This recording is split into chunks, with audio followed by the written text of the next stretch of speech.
tal como dijimos antes de la pausa, en este primer programa de este año 2026, Israel Abreu. Israel Abreu es economista, político, dirigente político del Partido Revolucionario Dominicano, PRD, pero además es un gran comunicador. Está en los medios de comunicación, tanto en radio y televisión. Y bueno, perdimos a un político, tenemos y ganamos a un gran comunicador. Hermano, feliz año 2026. Un privilegio, gracias por darme la oportunidad de hacer contigo el primer programa del 2026. Sí, para mí un honor. Recordando que el año pasado, el último programa que hicimos 2024 fue contigo. Así fue. Sí, que analizamos todo el 2024. Estaba mi amigo Sasá por aquí, sí. No lo veo hoy. Sí. Bueno, Israel, ¿cómo finaliza, a tu juicio, el año 2025 en el ámbito económico? Bueno, mira, el año 2025 fue un año sumamente difícil. Sí. En donde hubo que utilizar herramientas de política monetaria para estabilizar la macroeconomía en sentido general. Fueron los casos de esas variaciones del nivel de volatilidad del comportamiento en la prima cambiaria. También, como en años anteriores, el Banco Central, a través de la política monetaria, erogó fondos de liquidez para diferentes sectores e incentivar de alguna forma la economía. ¿Eso es el encaje legal? Exactamente, el encaje legal. Okay. Que de alguna forma viene a agregarle valor. No obstante, en el caso de la volatilidad, en el caso de la prima cambiaria, te reitero, resulta que fue algo relativamente inexplicable desde el punto de vista de los flujos de caja de divisa que tenemos en República Dominicana. Imagínate, remesas nuevamente récord. Eso pasó en los primeros 3 meses del año, no sé si tú recuerdas. Sí. Ya en marzo nosotros teníamos el dólar en 63.25 en algunos casos. Y en ese momento recuerdo que el Banco Central tuvo que emitir, la Junta Monetaria, perdón, tuvo que emitir una segunda resolución. La primera versaba sobre la tasa de política monetaria y la segunda sobre algunas restricciones, no sé si recuerdas, al encaje en moneda extranjera, en este caso el dólar de los bancos, sí. Regulaciones a los agentes de cambio, regulaciones a las remesadoras, y en alguna medida eso entonces vino a controlar ese nivel de volatilidad. No obstante, eso volvió y se repitió en los meses de julio del año 2025, y el Banco Central entonces nuevamente, ¿verdad?, impone nuevas reglas a los sectores financieros. No sé si recordarás que limitaron los préstamos en dólares a cualquier ciudadano, sino que tú tenías que probar real y eficientemente que generabas divisas para poder ser beneficiario de un préstamo en dólares. Eso también se tomó por resolución.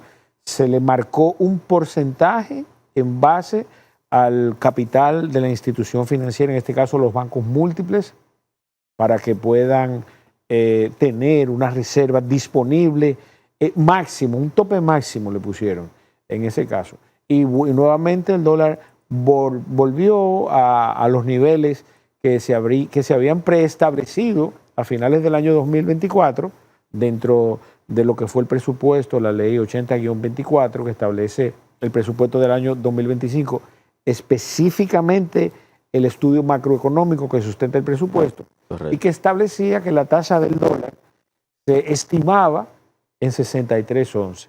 Entonces, gracias a Dios, el año 2025 concluyó con una tasa por debajo de los 63.50. Y a propósito, y a propósito, valga la repetición, que Juan Ariel Jiménez finalizó el año 2025 en boga por el tema del seguro Banreservas.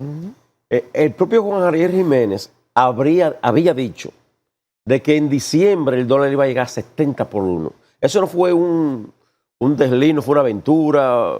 ¿Cómo tuviste eso? Yo quiero explicar algo antes que todo. Okay. Porque Primero, salvar la distancia. Tú sabes que Juan Ariel fue mi profesor. ¿Ah, sí? Sí, claro, en Barna. Yo soy de la primera promoción del posgrado en políticas públicas Ok. que impartió Barna. Soy de la primera corte. Y él impartió docencia en el área de economía. Economía. El hecho es, realmente hay que reconocer que es un gran profesional. Así es. Y yo creo que el país se pierde un gran funcionario público, independientemente del gobierno que sea, o sí. quizás de un futuro gran presidente. Quiero hacer esa salvedad porque hay que darle honor a quien honor merece. Entonces, en el orden de lo que pasó con la prima del dólar, mira, todos estamos claros de que no habían variables desde el punto de vista técnico de la cantidad de divisa que estaba entrando a República Dominicana durante todo el año y como cerró el año, en los órdenes siguientes. Exportaciones crecieron, tanto de productos dominicanos como de oro. Zona franca. Entonces, si cambiamos de rubro y nos vamos a inversión extranjera directa, también creció, más que el año pasado.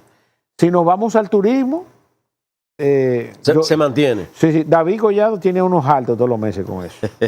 Tú sabes, no hay un mes que si vino un turista... En el buen sentido de la palabra. Sí. No. Bueno, en el buen sentido, sí. Pero la verdad es que si llega medio turista aquí, si alguien compró un pasaje, aunque no llegue, y es uno más que el año pasado... Va el conteo. Vamos a tener a David Collado en los medios, anunciando su vaina. Y está bien. Sí. Entonces, hubo turismo. Y finalmente hubo un rubro que se ha convertido en parte estructural de nuestra economía en soporte. ¿Qué son las remesas? Las remesas. Remesas récord. Finalizan 11.000 millones. Sí, casi 11.000 millones. Casi Todavía 11.000. el Banco Central no ha publicado el dato, así como tampoco ha publicado el dato del crecimiento económico durante el año completo, que es un dato, porque mucha gente habla de 2.2, 2.3, 2.4, hasta hablan de 2.5. No creo que llegue a 2.1. Bueno.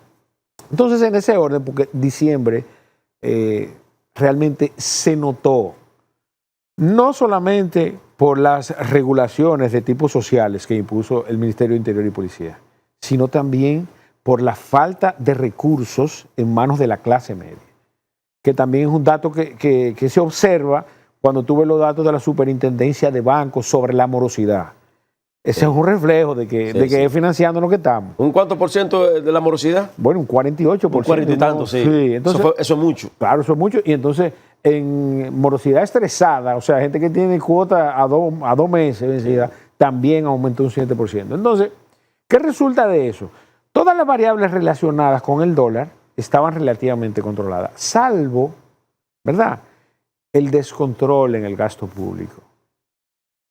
No obstante, que también se pierde relativamente de vista es que República Dominicana tiene compromisos como Estado en moneda internacional, tanto desde el punto de vista de los intereses que vencen mensualmente, como de los capitales, que en alguna medida, ¿verdad?, a veces nos endeudamos localmente para comprar divisa y pagar en dólares. Entonces, esas dos variables, ese gasto público, ese dispendio, que cuando se eroga sale a buscar dólares, tanto como los compromisos de las facturas internacionales, como los compromisos del mismo Estado, que día a día crecen más. En algunos casos no hemos podido financiar localmente con el dinero, por ejemplo, de los fondos de pensiones. Sin embargo, debemos mucho dinero en moneda extranjera, en este caso dólar. Entonces, esas variables fueron las que principalmente se tomaron en consideración al respecto del pronóstico del manejo de la divisa. Y ciertamente hubo que de manera urgente, entonces, convocar a la Junta Monetaria para controlar la moneda. O sea que Ariel fácilmente acierta. No era descabellado. Los estudios econométricos al respecto de la tendencia que llevaba el dólar, lamentablemente, iban a concluir en que quizás más de 70 por 1. Y si tú analizas los primeros 3 meses del año y haces el corte esos 3 meses y luego lo llevas a los 7 meses siguientes, donde hubo otro nivel de volatilidad en la prima cambiaria, entonces te vas a dar cuenta que sí. Junio se toma en cuenta siempre. Sí, claro. Iniciando año. Claro que sí. Entonces, Entonces, cuando tú junio no, perdón, enero. Sí, se toma en cuenta, claro que sí, siempre es normal. Lo que pasa es que los flujos de caja desde el punto de vista del gobierno varían un poco. Okay. Tú sabes. Entonces, ¿qué resulta de eso? Y eso es exclusivamente en el caso del gobierno. La actividad económica, la economía dominicana es sumamente resiliente. Entonces, ¿qué resulta de eso? Que todas las estimaciones daban, no 70, 70 era el escenario más conservador. Tú tienes 3 escenarios cuando haces estudios econométricos, financieros o matemáticos. El más conservador, el promedio y el más optimista. Ese era el más conservador, en donde solamente con el comportamiento mínimo esperado, tú ibas a tener una tasa del dólar al mes de septiembre, octubre, que iba a terminar a 70 por 1. Sin embargo, aquí hay que hacerle, tú sabes, un mérito a quien honor merece también, que son las autoridades del Banco Central que tomaron los correctivos a tiempo. Tú sabes, y puedo decirlo también, yo creo que ellos vieron identificado la posibilidad de una crisis que también pudiera dar al traste con problemas sistémicos en todo el sistema financiero dominicano, que dijeron, a pesar de que están representados en la Junta Monetaria los intereses financieros, dijeron, no, espérate, vamos a controlar lo que está pasando, vámonos nosotros mismos a poner un candado, porque yo creo que sí, que tal vez no es la forma más adecuada de manejar la divisa, ¿verdad? De manejar la moneda, de hacer agiotismo con... Pero entonces el tema entonces, sí, del encaje legal, ¿eso ayudó, colaboró a que no...? No, el encaje legal no. El encaje legal se utilizó como mecanismo, ¿verdad?, para expandir la economía y no quedáramos inclusive en un crecimiento negativo. Ese es el punto. Porque esa es otra cosa también importante, que es bueno salvarla ahí y que la gente lo sepa. Nosotros en los últimos 4 o 5 años, no necesariamente esos crecimientos económicos, además del problema de distribución que tenemos, que es el reto que tenemos, y me voy a incluir, y te voy a incluir a ti, que tenemos los políticos, ¿verdad? De hacer una justa distribución de la riqueza que produce nuestro país, también debemos, en alguna medida, entender que no necesariamente fue que nosotros fuimos más productivos, no. El resultado de ese crecimiento económico fue el financiamiento. Gente que tomó dinero prestado para gastar. Es que eso dinamiza la economía. Exactamente, pero lo peor de eso es, en el caso nuestro, que nosotros somos más propensos a promover el consumo, a que la gente gaste, no importa en lo que sea, y no a promover la producción, es decir, a promover a esa señora que quiere poner un salón de belleza en su casa, el que quiere poner un puesto de empanada en una esquina, el que quiere poner una sastrería, una lavandería. Mi pyme. Exactamente. Promover, ¿verdad?, la producción, no el desarrollo. Entonces, los encajes legales específicamente lo que provocaron fue que la economía, a pesar de lo poco que creció, creciera por lo menos 2.2. Pero el control de la prima fueron exactamente las medidas de control que tomó el Banco Central, específicamente esas 2 resoluciones.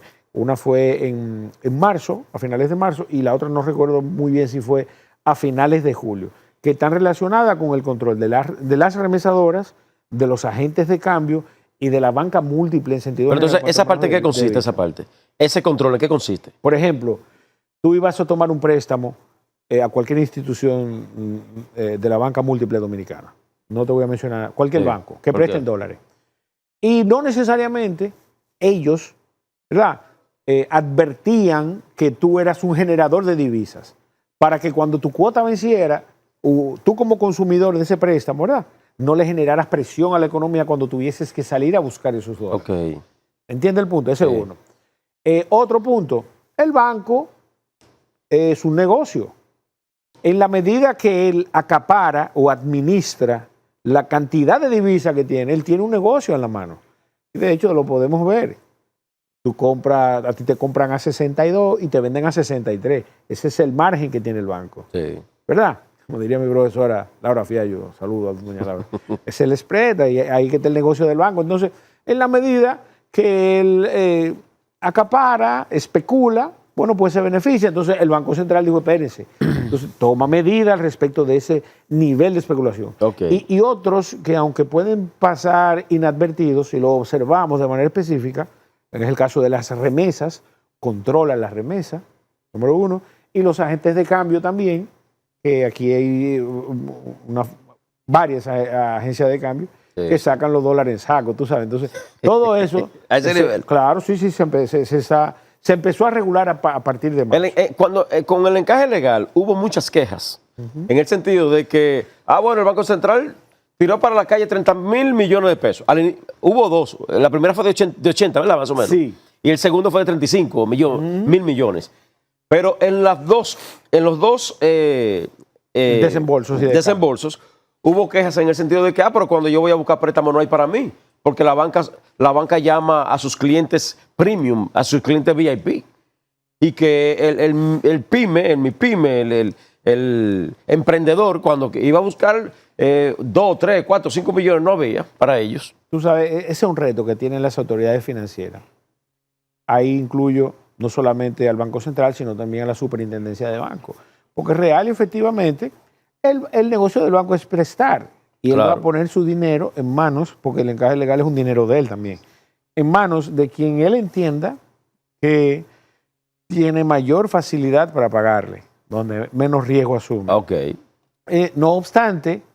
entonces llaman a los tulpenes, como decimos. Claro, el tema con eso es que cuando llaman a los tulpenes, a los tutumpotes, como lo llamaba Juan Bosch.